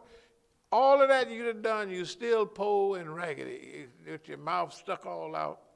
And you're mad and your eyes look crazy. See, they took the pictures of you, how y'all crazy. Y'all look crazy. I don't look crazy. I don't. Not the brother. Look at that nice, pleasant composure. That's from doing good. See, Khadijah, as ugly as you are, if you were to act better, you would look better. Tell the truth. People that act better, yeah. And I will ask you to overlook me calling you things like, no, I ain't gonna say that. Because y'all will be down there in 10 minutes at the boss man, and y'all will do like you always do. Click the thing on to play the first part, and click it off, and then click it back on when something else comes. Y'all ought to be ashamed. Now, I'm going to close with this. Everybody knows, I don't even want to say that because it sounds like I'm threatening. Oh, I ain't going to threaten. I'm going to say everybody loves you guys. You just got to open up your heart and let them in. That's right. Because guess what? Y'all are helping me get to paradise. Because some people, they come with their wound open. I come with my head busted. On the day of judgment, yes, I will. I said, be bleeding like the same thing when I was bleeding out all that blood. That's what the book say. Yeah, they busted me up. Well, they did it. You come right on in. That's the way I view all of this. That's the way I view it. I mean in a humoristic way. I know one thing, and I'm going to close with this. If you do right, Allah will hook you up. And if you do wrong, you could have everything in the world and it won't do you no good. You'll be sitting up here mad. And there's some hadith, and I'll try to string them together after a while. But that's basically it. You can have everything in the world and be a buffoon, kind of a dummy, like it won't do you no good. And you do good, everything coming your way. I know y'all mad at me, and I'm going to close. Life is fine. You know, it was fine when y'all busted me upside the head.